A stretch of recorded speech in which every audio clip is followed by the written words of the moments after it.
بسم اللہ الرحمن الرحیم۔ ہمارے معاشرے میں ایک نیا فتنہ برپا ہو گیا اور وہ فتنہ میرا جسم میری مرضی کے عنوان سے ہے۔ یہ نعرہ پاکستان کے رہنے والے باحیا عورتوں کا یہ نعرہ نہیں ہے۔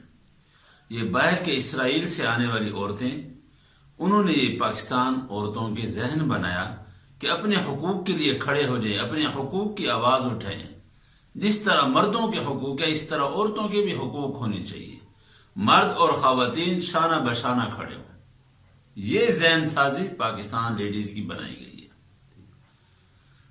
ہم اس معاملے کو دیکھیں کہ شروع سے جن کا آج ہم نام لیتے ہیں، صحابہ رضوان اللہ علیہم اجمعین اور ان کی خواتین، ان کی گھر والی صحابیات، جن کے ہم نام لیتے ہیں اور ہمیں فخر ہے کہ ایسے لوگوں کی ہم پیروی میں ہیں جو باحیا انسان تھے اور باحیا عورتیں تھیں۔ سب سے پہلی بات یہ کہ اپنے مرتبے کو ہم جانیں۔ آج کا مسلمان اپنے مرتبے کو بھول چکا ہے، اسی لیے طرح طرح کی مصیبتوں کے اندر، طرح طرح کے فتنوں کے اندر جا رہا ہے۔ آج اگر ہماری قدر، اپنی قدر معلوم ہو جائے تو انسان دین سے ہٹنے کو تیار ہی نہ ہو جائے۔ صحیح بخاری میں اللہ کے نبی حضرت محمد صلی اللہ علیہ وسلم فرماتے ہیں، جس کا مفہوم ہے کہ میدان حشر کے اندر سب لوگ کھڑے ہوں گے۔ اللہ جل شانہ سب لوگوں کے سامنے حضرت نوح علیہ السلام سے سوال کریں گے، اے نوح بتاؤ کیا تم نے میرا پیغام اپنی قوم کی طرف پہنچایا یا نہیں پہنچایا؟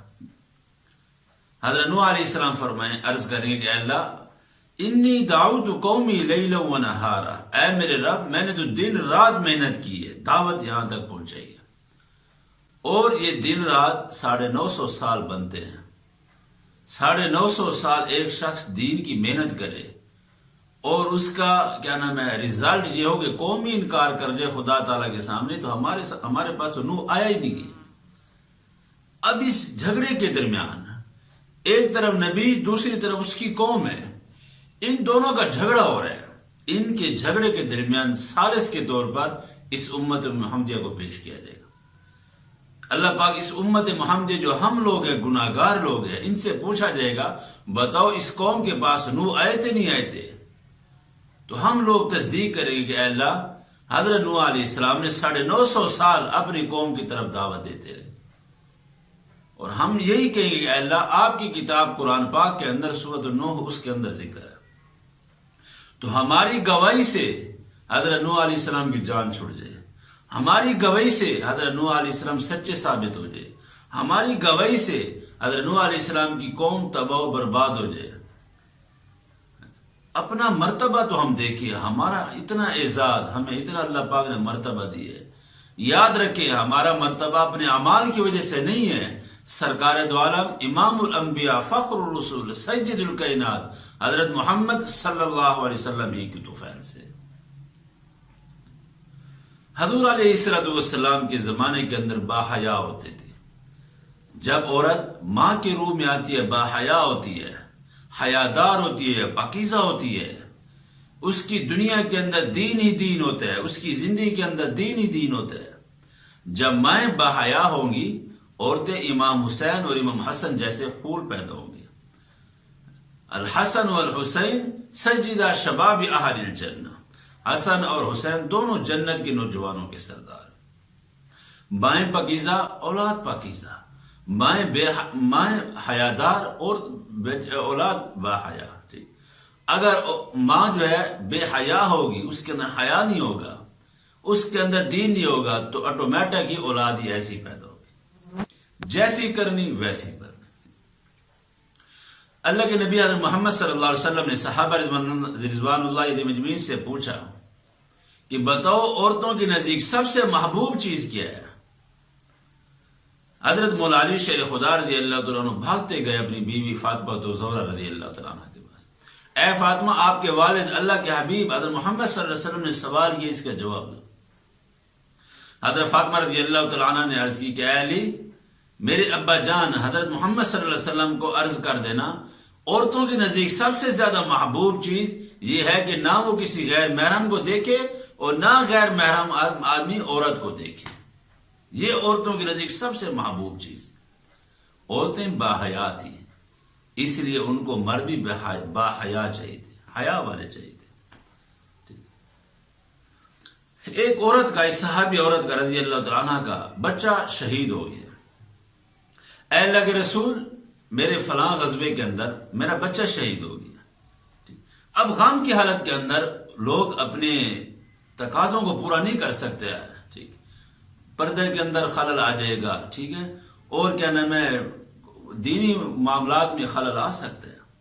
اب عورت کو دیکھا جائے تو باحیا ہے اور پردے کے اندر چھپی ہوئی ہے.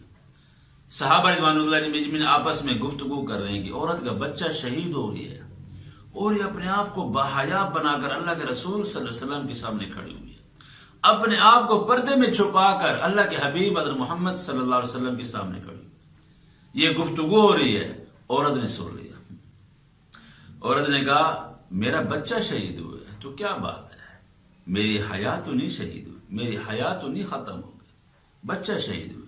بچے کا غم بھول گئی، اپنے آپ کو اوپر حیا کی چادر ضرور اوڑھ لی، اپنے آپ کو پردے کے اندر ضرور ڈال دیا. تو یہ پاکیزہ لوگ تھے، پاکیزہ لوگ تھے، خامد پاکیزہ ملے، پاکیزہ لوگ تھے، معاشرہ پاکیزہ ملا. تو ایسی ہستیوں کا ذکر اللہ پاک قرآن پاک میں کیوں نہ ارشاد فرمائے جن کی زندگیاں باحیا تھی، پردہ والی عورتیں تھیں. آج یہ جو نعرہ لگ رہا ہے میرا جسم میری مرضی، ہماری کوئی مرضی نہیں ہے. نہ ہم نے اللہ پاک سے کہا کہ ہمیں 60 سال زندگی دو، نہ ہم نے اللہ پاک سے مانگا 100 سال زندگی دو، نہ ہم نے اللہ پاک سے یہ کہا کہ ہمیں عورتیں بناؤ، نہ ہم نے کہا کہ ہمیں مرد بنو، نہ ہم نے اللہ پاک سے یہ کہا کہ ہمیں مسلمان بنو. جتنے احسانات ہیں ہمارے الفاظ ہمارے کہنے سے نہیں ہیں، بلکہ اللہ پاک نے ہمارے اوپر خصوصی کرم نوازش کی ہے. یاد رکھیں، یہ کرم نوازی، یہ احسانات، یہ رحمت کاملہ ہماری وجہ سے نہیں ہے. نہ شکلاً خوبصورت، نہ عقلاً کوئی تیز، نہ صفات کے اعتبار سے اچھے، صرف اور صرف حضرت محمد صلی اللہ علیہ وسلم کی وسیلہ ہے. بس ان کی برکت سے ہم بھی رنگوں میں رنگ گئے. اگر اللہ کے حبیب محمد صلی اللہ علیہ وسلم نہ ہوتے تو ہماری یہ اتھارٹی، یہ گارنٹی کچھ بھی نہ ہوتا. تو آج اللہ پاک کو چھوڑ کر، پیارے محبوب محمد صلی اللہ علیہ وسلم کی سیرت کو چھوڑ کر میرا جسم میری مرضی، میرا جسم میری مرضی، اس نعرے کو ہم نے لے لیا. ہم لوگ فروخت ہو چکے ہیں، بک چکے ہیں. اللہ پاک خود قرآن پاک میں فرماتے ہیں ان اللہ اشتری من المؤمنین انفسهم واموالهم بان لهم الجنہ. اے لوگو، اے مسلمانوں، تمہارے مال کو، تمہاری جان کو ہم نے خرید لیا. کس چیز کے بدلے؟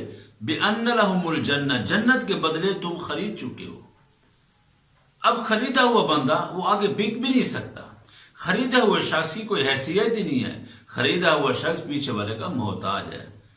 ہمارا خریدار اللہ تعالیٰ کی ذات ہے، اور ہم خود بکے ہوئے ہیں، ہم فروخت ہو چکے ہیں، ہم غلام ہیں، ہماری کوئی اتھارٹی حیثیت نہیں ہے. لہذا خبردار ہوشیار، جو ہمارے اوپر احسانات ہے، ہمارا جو مرتبہ ہے، اس کو ہم جان لیں، سمجھ لیں اس کو، ہماری حیثیت کیا ہے. 120 صفحے قیامت کے دن ہوں گی، 80 صفحے تو ہماری ہوں گی.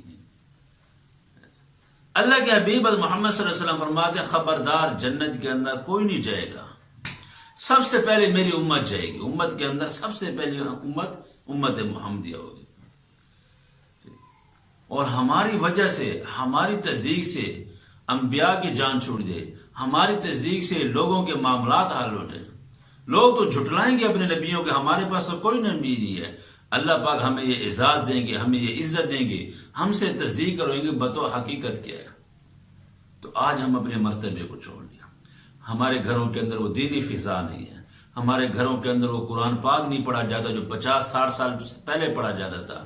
آج کل ہمارے گھروں کے اندر دینی تذکرہ نہیں ہے. تو اسی وجہ سے عورتوں کے ذہن کے اندر یہ بات ہو رہی ہے کہ ہمارے بھی تو حقوق ہونے چاہیے، ہمارے بھی تو حقوق ہونے چاہیے. لہذا اپنی عورتوں کے ساتھ اچھے طریقے سے رہو. اللہ کے حبیب حضرت محمد صلی اللہ علیہ وسلم فرماتے ہیں کہ عورت کو اللہ پاک نے بئی پسلی سے پیدا، اما حوا کو پیدا کیا آدم علیہ السلام کی بئی پسلی سے. تو اس کی تخلیق ایک پسلی سے ہے عورت کی. اگر اس کو چھوڑ دو گے تو یہ کیا نام ہے ٹیڑھی ہو جائے گی. اگر اس کو سیدھا کرنا چاہو گے تو ٹوٹ جائے گی. اللہ کے حبیب محمد صلی اللہ علیہ وسلم نے فرمایا کہ عورت کے ساتھ حسن سلوک سے پیش ہو۔ عورت اتنی باکمال نہیں ہے جتنا اللہ پاک نے مرد کے اندر شعور رکھا ہے، اعتماد رکھا ہے، ہر چیز رکھی ہے۔ لہذا عورتوں کی باتیں اتنی کوئی قابل قبول نہیں ہوتی، ٹھیک۔ لہذا عورتوں کو چاہیے اپنے صحابیات رضوان اللہ علیہم اجمعین کی زندگیوں کو پڑھیں، حیات الصحابہ کا مطالعہ کریں، حیات الصحابہ کی تعلیم گھروں کے اندر کریں، فضائل اعمال کی تعلیم گھروں کے اندر کریں۔ جب یہ ذکر اذکار ہوں گے صحابہ کے گھر والوں کی، تو انشاءاللہ تعالی یہ نعرہ میرا جسم میری مرضی تا قیامت تک ختم ہو جائے گا۔ دین کی کمی کی وجہ سے یہ نعرے لگ رہے ہیں، دین کی کمی کی وجہ سے یہ آزادیاں مارچ ہو رہے ہیں جو 8 مارچ کو شروع ہو رہی ہے عورتوں کی۔ لہذا مہربانی کریں، اللہ کے عذاب کو کیوں دعوت دیتے ہیں؟ یہ مغرب کی زندگی ہے، چھوڑیں، اس میں تعفن ہے، بدبو ہے، غلاظت ہے، اس میں پاکیزگی میں ہے۔